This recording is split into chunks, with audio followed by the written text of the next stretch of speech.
December 28th, reading from the NLT, Genesis chapter 42 and 43. When Jacob heard that grain was available in Egypt, he said to his sons, "Why are you standing around looking at one another? I have heard there is grain in Egypt. Go down there and buy enough grain to keep us alive, otherwise we'll die." So Joseph's 10 older brothers went down to Egypt to buy grain, but Jacob wouldn't let Joseph's younger brother Benjamin go with them, for fear some harm might come to him. So Jacob's sons arrived in Egypt along with the others to buy food, for the famine was in Canaan as well. Since Joseph was governor of all Egypt and in charge of selling grain to all the people, it was to him that his brothers came. When they arrived, they bowed before him with their faces to the ground. Joseph recognized his brothers instantly, but he pretended to be a stranger and spoke harshly to them.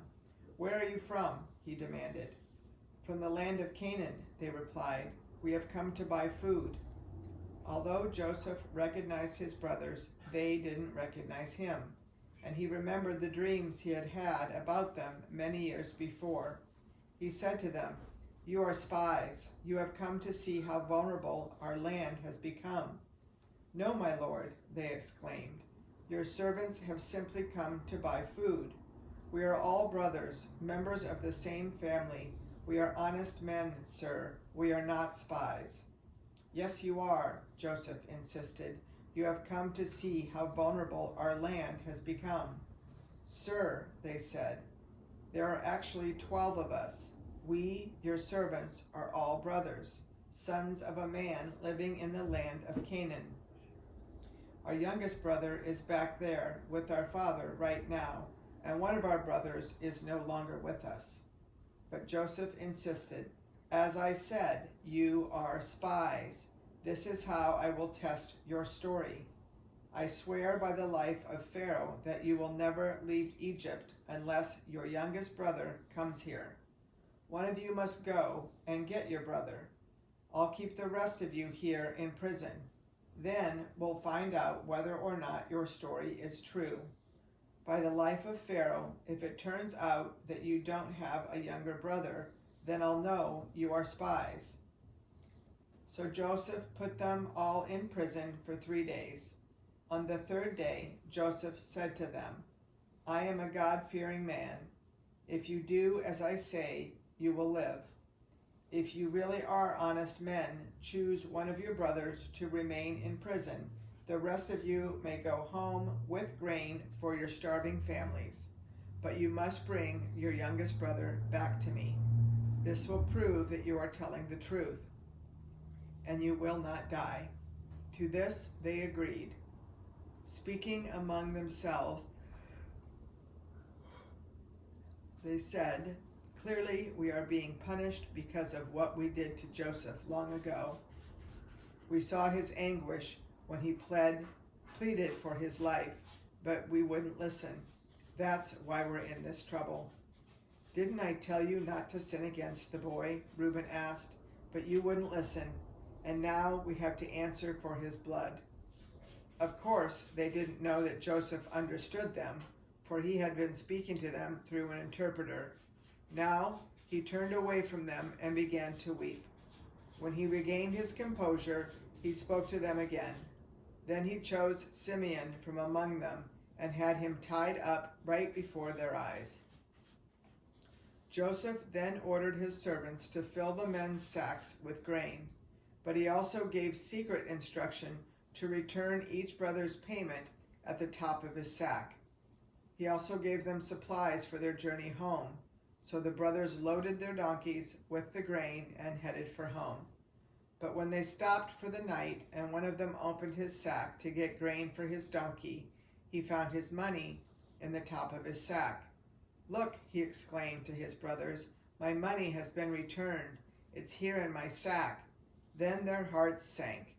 Trembling, they said to each other, "What has God done to us?" When the brothers came to their father Jacob in the land of Canaan, They told him everything that had happened to them. The man who was governor of the land spoke very harshly to us, they told him. He accused us of being spies scouting the land.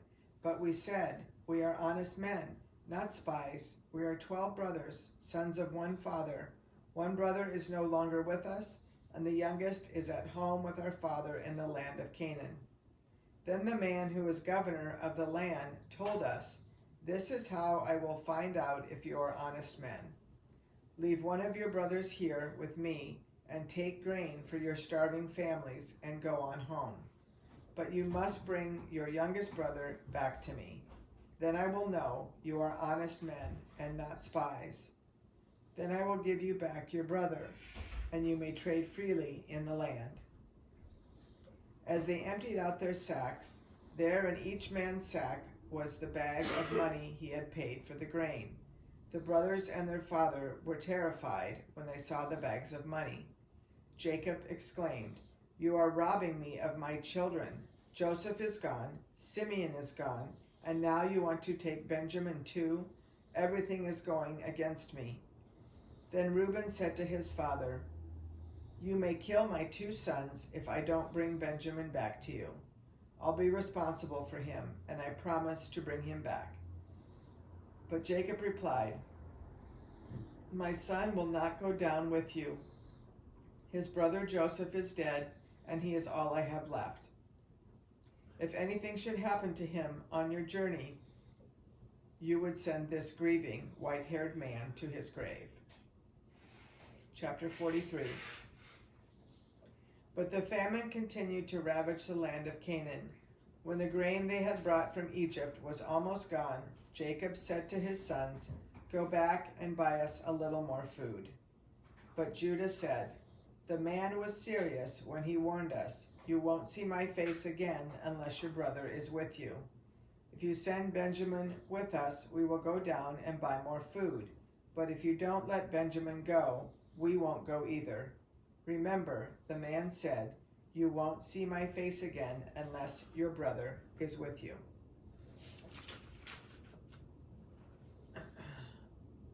Why were you so cruel to me? Jacob moaned. Why did you tell him you had another brother? The man kept asking us questions about our family, they replied. He asked, is your father still alive? Do you have another brother? So we answered his questions. How could we know? He would say, bring your brother down here. Judah said to his father, send the boy with me, and we will be on our way. Otherwise, we will all die of starvation, and not only we, but you and our little ones. I personally guarantee his safety.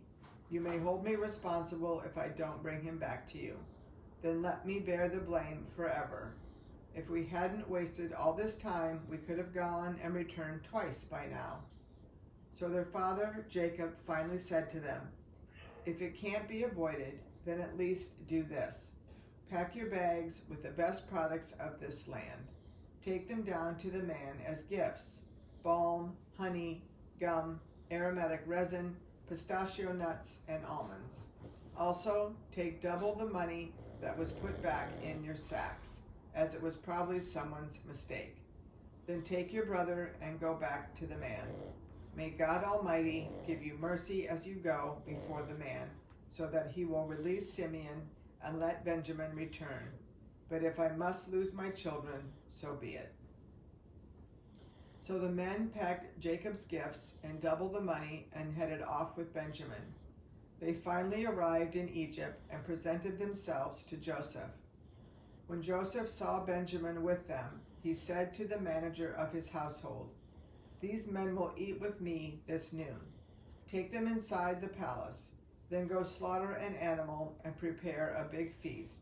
So the man did as Joseph told him and took them into Joseph's palace. The brothers were terrified when they saw that they were being taken into Joseph's house. It's because of the money someone put in our sacks last time we were here, they said. He plans to pretend that we stole it. Then he will seize us, make us slaves, and take our donkeys. The brothers approached the manager of Joseph's household and spoke to him at the entrance to the palace. Sir, they said, We came to Egypt once before to buy food, but as we were returning home, we stopped for the night and opened our sacks. Then we discovered that each man's money, the exact amount paid, was in the top of his sack. Here it is. We have brought it back with us.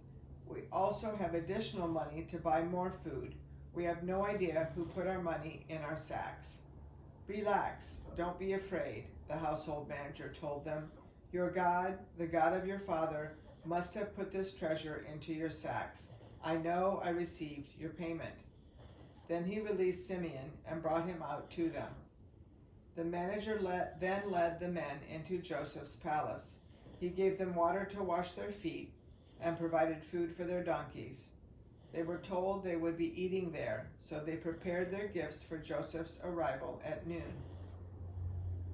When Joseph came home, they gave him the gifts they had brought him, then bowed low to the ground before him. After greeting them, he asked, "How is your father, the old man you spoke about? Is he still alive?" "Yes," they replied, "our father, your servant, is alive and well," and they bowed low again. Then Joseph looked at his brother Benjamin, the son of his own mother. "Is this your youngest brother, the one you told me about?" Joseph asked. "May God be gracious to you, my son."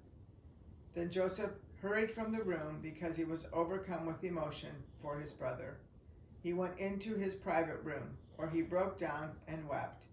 After washing his face, he came back, keeping himself under control. Then he ordered, "Bring out the food." The waiters served Joseph at his own table, and his brothers were served at a separate table. The Egyptians who ate with Joseph sat at their own table, because Egyptians despise Hebrews and refused to eat with them. Joseph told each of his brothers where to sit, and to their amazement he seated them according to age, from oldest to youngest. And Joseph filled their plates with food from his own table, giving Benjamin 5 times as much as he gave the others. So they feasted and drank freely with them.